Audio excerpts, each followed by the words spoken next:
We've already talked about how Christopher Nolan put a new stamp on the superhero genre with The Dark Knight. He created a film which balances a level of mainstream spectacle with meaningful realism. But in this video, I'm going to be exploring one of the main influences of Nolan's 2008 film, and in particular, the impact of Michael Mann's Heat. A few months ago, one of my subscribers named Scooter suggested to tackle this idea, and it has remained on my mind for a while now. So I want to say thanks for putting forward the suggestion, and I would remind all you guys that I'm open to other ideas as they may turn into interesting topics to cover.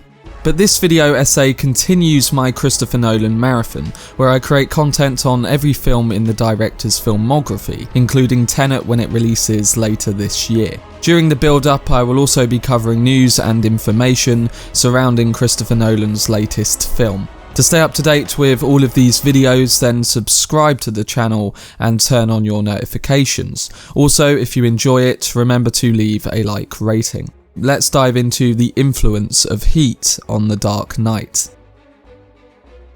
So there are many directors that often have their cast and crew watch specific films before entering production. Whether it's the inspiration of tone, the genre, or even a certain character, it can help different members of a production team gather some insight into an element of what the director wants to capture.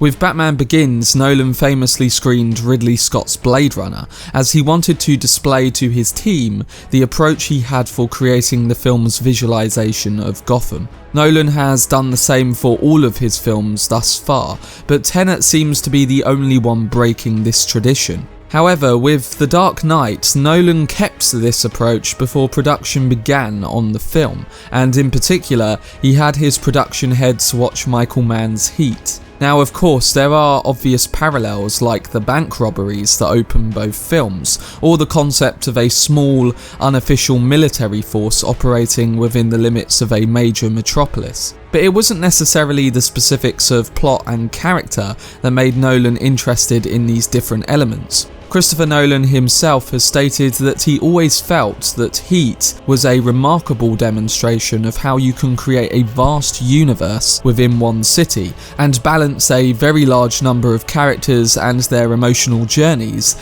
in an effective manner. In this way, he took the concept of what Heat did with its characters and fused The Dark Knight's narrative using that methodology.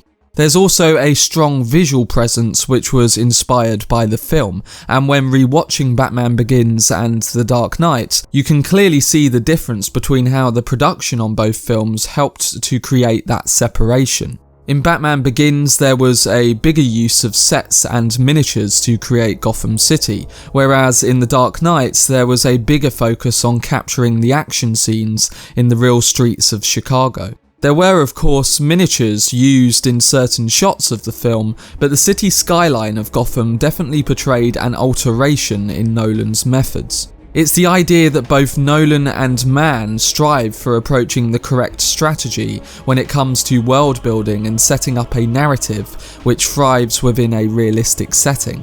When looking at Michael Mann as a director, we also start to see a resemblance between him and Nolan in terms of their reception during their filmographies. Mann is one of those filmmakers whose greatest films inspire debate amongst the audience. An argument can and has been made that nearly all of his movies, except for The Keep, is his masterpiece. Whether it's films like Last of the Mohicans, Public Enemies, Black Hat, Collateral, or even Heat. With Nolan, there's a similar reaction where many fans debate between The Dark Knight, Inception, The Prestige, Interstellar, Dunkirk, Memento, and so on. It just shows the level of depth that both these directors have gone to when keeping a consistent list of films. When looking at Heat, we are dealing with an operatic meditation on cops and robbers that still manages to function as an all-time great action flick.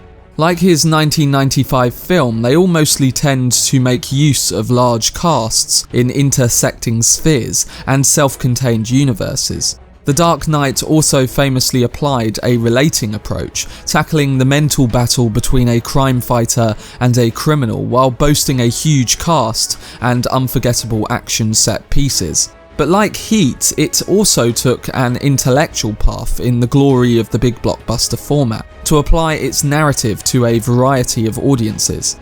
So already in the filmmakers we can see some comparisons that lead through into both of the films being discussed. And this is where we now come to the similarities between both pictures. Nolan, being a fan of Michael Mann, wanted to open The Dark Knight with a bold and rememberable heist sequence, taking his inspiration from the best. His aim was to make it innovative and enjoyable to watch, while also attempting to maintain a strong sense of realism. And in the big heist sequence in Heat, we also get a classic bank robbery followed by a massive gun battle in the streets of downtown LA. The sequence is famous and among the greatest heists and gunfights in cinema history. Like we were saying in the previous Dark Knight video, Nolan strives for direct realism, and the director has continuously used this approach throughout his career. A great example is the rotating corridor from Inception, and the director's use of zero-G, which also applied to Interstellar.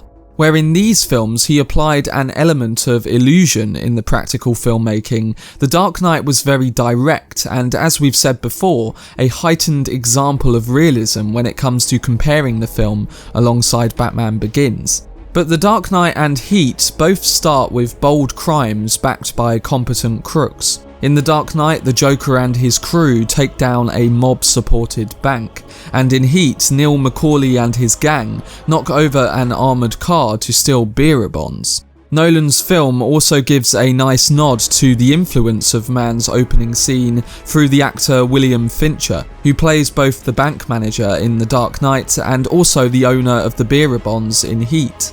Now sure, the robberies in both films are on the surface great action sequences, but they are also carefully constructed to introduce the villains as intelligent but also diabolical in their methods with the will to execute. Both The Dark Knight and Heat also take place in large and moody cityscapes with Gotham and Los Angeles. In each, the city portrays a character. We go from the slums to the penthouses, the jail cells to the skyscrapers. With the real sense of Gotham in the Chicago cityscape and the sprawl and sweep of LA, both films show their reliance on the locations and not production sets. It's the gritty, granulated sense of reality that makes both films work so well in the narratives and characters they try to capture. In both films, the story is set up as a head-to-head showdown between two fairly matched opponents. The Dark Knight sets Ledger's Joker against Christian Bale's Batman. In Heat, De Niro's professional criminal Neil McCauley faces Pacino's driven detective Vincent Hanna. While the conflict is set up from the get-go, it's interesting to note that both films delay their confrontations until late in the game. It's an old technique, but it works in the context of both of these films. By delaying the face-off between two characters who've been circling each other for the whole film, the audience anticipates it even more, especially when the narratives and motivations are set up so well. We're also constantly reminded of the differences and similarities between the protagonist and the antagonist. The Joker tells Batman they think you're a freak like me, and in Heat, Hanna commiserates with McCauley by saying, "I don't know how to do anything else, I don't much want to either." McCauley agrees with him and still tells Hanna he'll eliminate him if that comes to be. In the end, both films benefit by giving their complicated heroes competent opponents, and this hard-fought struggle is perceived as more enjoyable than just a simple-sided conflict. The focus on grey characters in a lot of classic films is a personal favourite tactic of mine, and seeing Nolan and Mann do this respectively is something that works a charm in keeping repeat viewings, because it makes the conflict so much more endless in an intriguing nature. The other point to note about both films is the comparable use of visual tone. They are frequently cast in blue and darker tones, with both maintaining a relationship towards the criminals and the heroes, which ultimately gives the audience a characterized conflict, but also a level of familiarity to the point of it almost feeling intimate. The shots of the city also do this visually, and as a presence you can often see this reflected in the personalities of key players that we've discussed. It's an interrogation of what makes good and what makes evil, and how ultimately there are answers that cross both sections. It's films like The Dark Knight and Heat which remain heavily present in the audience's mind after they've seen them and long into the future. There are of course many differences between the two films narratively and thematically, and it separates them into two unique pieces of cinema. The Dark Knight brings a third force into its showdown between Batman and the Joker with the rise of Two-Face, and it makes a compelling reflection to the real-world events of the time by balancing narrative realism with idealism. On the other hand, Heat paints a sprawling picture through the brilliant use of a huge supporting cast. Mann also handles the material to express the loneliness of cops and criminals through their personal lives. In my opinion, the biggest similarity between The Dark Knight and Heat isn't in the plot, the look, or in the feel, but in the ambitions of both films. Christopher Nolan and Michael Mann revitalised and reinvigorated easily dismissed genres through an intense passion and dedication. The Dark Knight is a fantastic action film, but one with conflict, drama, and real-world reflection. Heat is a real-world crime story with mythic struggles and also incredible action. What we can learn from this is that inspiration can work wonders in filmmaking. Sometimes it can result in taking too much from another film and therefore create a conflict between fans of two separate projects.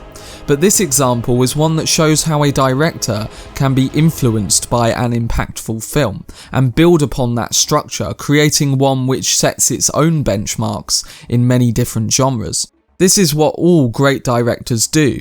They are inspired by others and those from the past to mould ideas which can inspire many filmmakers in the future. I believe that Heat and The Dark Knight relate to this, and in turn, certain factors of Heat's setup created the spark for Nolan's imagination in his 2008 film. But let me know down below what you think towards the influence of Michael Mann's Heat on Christopher Nolan's The Dark Knight. My next video in this Christopher Nolan marathon is for Inception. I will be discussing why the film has been so impactful on my filmmaking life and also its effect on the industry 10 years after its release. This video will be up by the end of the week alongside much more content on the director's extended filmography coming over the next month. To stay up to date with this series along with all the latest news on Tenet, then subscribe to the channel and turn on your notifications. Also, if you enjoyed this video, remember to give it a like rating. But anyway, I hope you guys enjoyed it. I've been Cortex, and as always, make some noise.